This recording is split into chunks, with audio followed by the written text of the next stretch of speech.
Man, good thing we got those onions off, huh? I wouldn't want to be pulling those tarps down right now. That's for sure.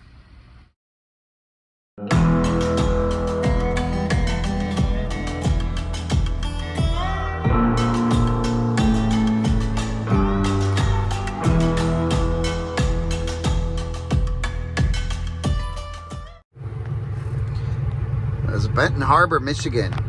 Flying J. This is the entrance. This is what happens when people don't pull forward after they fuel. Almost backed out onto the road. And I should have known better. Went in the entrance, the exit, like people are in over there, and not coming through here, but I didn't realize it till I was already too late making the turn. It's like, come on. Oh well. We got some loads lined up. Hopefully they materialize. I'm waiting on the rate confirmations right now. Right now we're going to try to get the dust off this truck.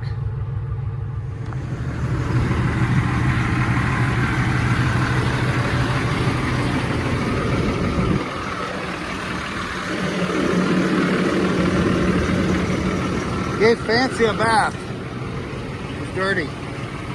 Looking good. I'm at my uncle's house in Michigan. We're making a new one of these because it broke.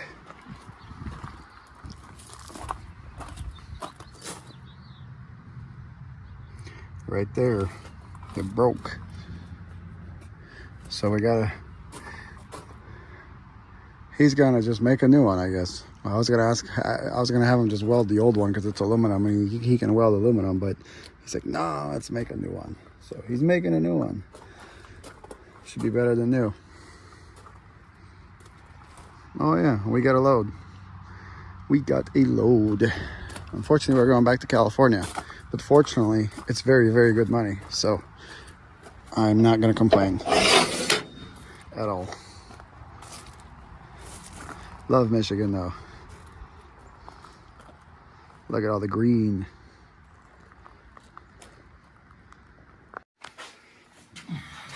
So yeah, custom made.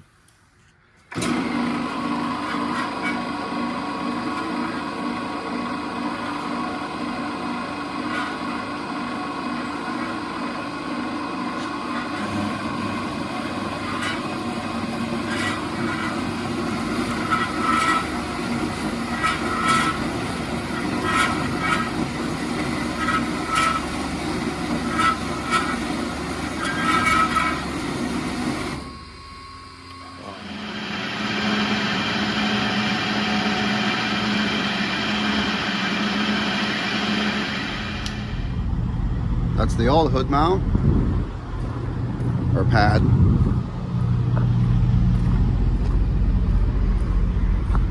This is our new one. It's made out of steel. Yes, it's a little rusty, but it's all right. I'm gonna clean it up and clean these edges off or up when we get home so they're not so jagged, and then we're gonna paint this guy up. The reason why I made it out of steel is, well, it's because it's a lot heavier, you know. We decided that the aluminum was too brittle, and that's why it broke in the first place. Being that these Kenworth hoods, you know, move around so much, we decided that the steel would have been the right choice. So that's what we did. We made that guy, and you see we had to put a bend in it to make it perfect. See how it curves down? Now the hood doesn't move at all. Really, really very minimal. But you can see what it did over here. It did a little bit of damage on this guy. That's from all moving around. These are there for that, so the hood doesn't mess this up, but it wasn't really resting about anything but right here. So it did screw some stuff up, but it's not that bad. This guy's heavy duty though. Heidi ho. Well, today was one of those days where it was very unproductive. Well, I mean, trucking wise, because we didn't really do much trucking. I had to get the hood pad fixed, and my uncle, well, not really my uncle, but he's my uncle. He's like family. Anyway, I asked him to weld the old one because he's a damn good welder, but he says, no, it would be quicker to make a new one. And we made a new one. Now the hood is really solid. It actually doesn't shake at all. Before that old pad must have been worn out, because now it doesn't do any of that. It's awesome. I appreciate him helping, and it was fun hanging out. I don't really get to hang out with a lot of people I used to know out here because they all live here, so it's cool hanging out, shooting the beep, you know what. So we got a load. We actually had some different loads set up, but we ended up, you know, they ended up getting pulled. This load we actually been working on since yesterday. We got a confirmation finally today. It's just insane. I was about to give up on it and just try to find something else, but we ended up getting this load, and unfortunately it goes back to California. Unfortunately, fortunately, whatever you want to call it, but it's going back to California. It pays very good for what it is. It pays very good for an over-the-road run. It's a very good paying load, and it's light, so that's why I decided to take it. Because I don't know, the rates out here, they're not terrible, but the loads are, it just seems like an odd week, and I just want to keep rolling. So I don't want to play, oh, let's try to put something together right now. I think I'm going to come back. I think I'm going to run out of here. I'm going to try to get out this way more often, because it's definitely where the money is. But this load pays very good. So we have a pick here tomorrow in Byron Center, Michigan, which is by Grand Rapids. And then we have to go over kind of by Madison, Wisconsin. I forgot the little town's name. I want to say De Pere? I don't think that's right. The Forest. That's it. The Forest, Wisconsin. I don't know if I'm saying that right, but I'm sure if you guys, anybody from Wisconsin, correct me. So we got one pickup here, and we got another pickup not tomorrow, Friday. And then they want this delivered in Santa Cruz, California on Monday. Today is Wednesday, so we'll be good. The load pays very good. We'll talk about that another time when I actually get it on the trailer, because I don't want to jinx myself. I still don't have it on the trailer. I'm gonna pick up again, like I said, half of it tomorrow, or I don't know how much of it tomorrow, and then the other part of it on Friday. So yay, but it's a good paying load. Actually, it's gonna be like, if we're gonna count this as a week to go out, because in reality it's like a week. It's a pretty good week. It's gonna be a pretty good week.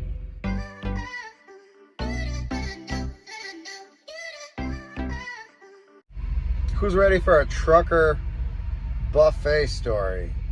Let's tell some trucker buffet stories. Trucker buffet story with Martin.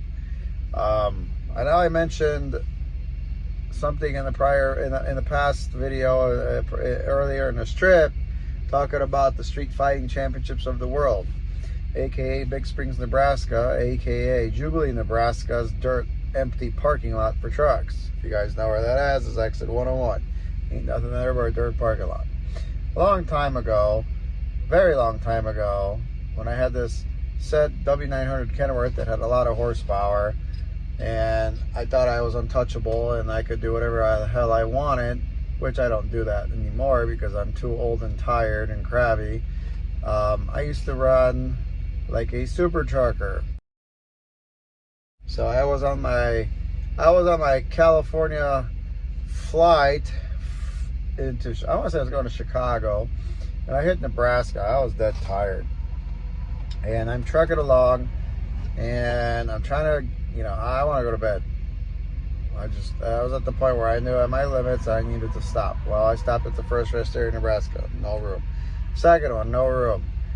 I stopped at a third little pull off, no room. And as I was getting back on the highway, I was hammered down. I mean, 1,000 horsepower cat, and I was probably about 70,000 pounds with produce. I wasn't really heavy because I had lettuce on, from what I remember. Anyway, I'm hopping on the highway, and you can be the judge of this, or you can call me a jerk or whatnot, but that's not where I'm going with this. I was getting on the highway. I jumped on the highway, and the fellow that was, behind me, he hopped over in the left lane, and he was going slow. He was doing like 65. So this guy gets his panties in the bunch, because when I got on the highway, I just put the hammer down and I walked away from him. Well, he wasn't like even next to me. He wasn't mid trailer on my trailer. He was like at the very back, but his problem was that I should have stopped. I should have slowed down and let him pass me. And I said, for what? So you can just get in front of me going 65 miles an hour and I have to pass you anyway? What's the point? I mean, this is like 3 in the morning. There's nobody in the highway. So he gets on the radio and starts getting belligerent, and I'm just like, whatever, dude. I just turned it down. I told him to go, go fly a kite politely. Well, anyway, this guy, he was a white Studio Super T660. I don't remember the signs on the side of the truck, but it was a step deck, and he had like 2 pieces of pipe on. So basically, he was like damn near empty. So no matter what, he was gonna outpull me regardless because I had a lot more weight on than him. So he got around me, and I wasn't even trying, but he just like put the hammer down. He speeds around me, right? He's going the distance. He's going for speed. As soon as he gets around me, he slams on his brakes, and I'm talking about we like slammed to the point where we were stopped on I-80. This guy was a freaking lunatic. A lunatic, SpongeBob. So I was able to finally like make my way around him. He yelled obscenities on the radio and whatnot. And he tried to pass me, but I would give the old cat everything I could, and I wouldn't let him. He finally let off, and I was like, screw this guy, he's an idiot. I just want to go to bed. Anyway, the moral of the story here is just, next time, just let them go. I finally get to the Big Springs, to the lot. And I call it Big Springs, but I think it's Jubilee, but I'm going to call it Big Springs. And I park in the, I just pull in and I park. And I'm sitting there in the driver's seat and I'm doing my logbook. And all of a sudden I hear like really loudly. Oh man. Don't tell me I broke my door. No. Just loud. Somebody banging on my door, but like punching it. And I look down, and I see his truck and the door is open, right? I wasn't even paying attention. I didn't realize this guy got off behind me. And, I'm like, you hit my truck again, but you're not going to like it. And he hits my truck again. And I'm like, you need to stop hitting my truck or I will put my hands on you, kind sir. That's what I said exactly in those words. Anyway, he hits my truck again and I get out. And he like shoves me and punches me, but he misses. As soon as he missed that punch, I just wound one right up his face and just knocked him to the ground. You got knocked the out, man. He was bleeding all over. He got up, and this was a big fella. I mean, not like muscular. He was just like fat. He was fat, and he got up off the ground, ran to his truck, and just took off.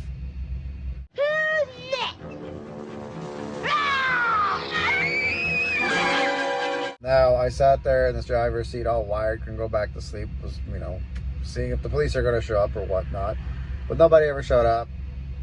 It was a pretty dumb thing to do. I know. I was a lot younger. I was pushed.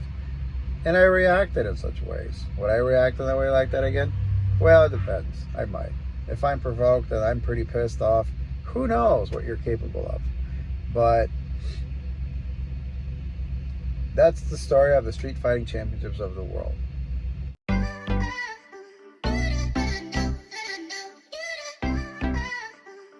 Anyway, that is a trucker buffet story for you guys for the week. I probably have some more here and there that I might throw in. But if you don't like that because it was violence, well, it's just reality of life out here on the road. Because you never know what you're going to come across. And I came across a lunatic, and I'm not going to lay down and take it. So that's what happened. Old boy got knocked out, and I made my delivery the next day. And I got the girl. Right, Alice? So yeah, kind of a chill day. Just really didn't do much. Got unloaded. Like I said, I got unloaded at 5:44 is finally when they unloaded me. And what they did was they finally, they put the dock plate on the trailer at like 4:30, and I just said, the hell with this, I'm tired of waiting for these people. I just dozed off kind of, and then I felt them unloading, and I got up, and as they were unloading me, it was like, I looked at my phone, and it said 5:20, 4:43, I'm sorry, 5:20, at 5:43, I had my bills in my hand signed. It's like, come on. You people is just ridiculous. That's why I just, you know, the whole produce thing or anything refrigerated, I don't even want to deal with that crap. It gives me PTSD just thinking about it. And actually, I remember the anxiety it used to give me, because here's the thing: when you go to those kind of receivers, you don't know if they're ever going to refuse it because, oh, we ordered too much of this and now we don't want it, so we're just going to stick the truck driver with it. And or they do that. They do that all the time. And I'm not about that life anymore. I don't deal with that crap because it's a time waster, and then they're going to try to file a claim on you because they're going to blame this and this and this because, you know, these guys are produce experts and they're going to say you ruined it. Or they could have told me, well, you didn't keep the right temperature on it. Well, yeah, no shit. It's a flatbed. Pardon my French.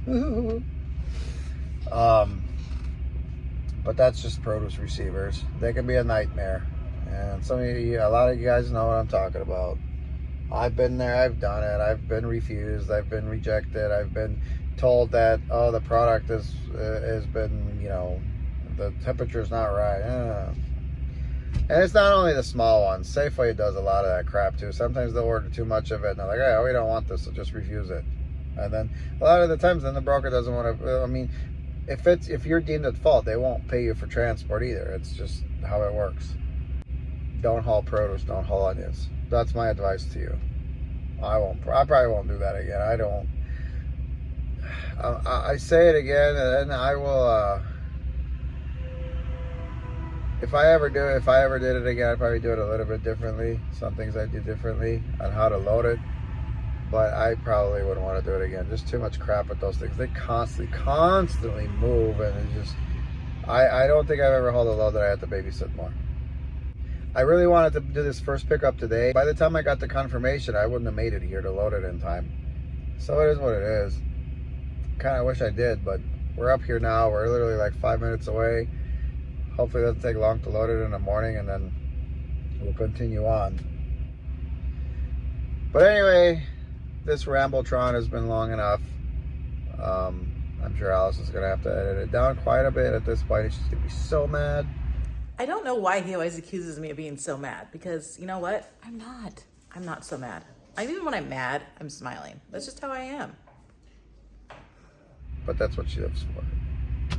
So I'm going to catch you guys tomorrow morning when we're getting loaded. And have a good night. Appreciate you all watching. Thanks for all the subscribers. We hit 10K today. Awesome. Yay. Appreciate that. It's amazing. It is an amazing feat. I never thought we would even grow that big. So thank you guys for subscribing. Thank you guys for watching. Hope you're enjoying the content, and we'll catch you guys next time. Peace. Pick it up, pick it up, pick it up, pick it up. You see the drippy, I'm fitted up. Hop in my car and the giddy up. Secure the bag, yeah, I get the bus. Pick it up, pick it up, pick it up. You see the drippy, I'm fitted up. Hop in my car and the giddy up.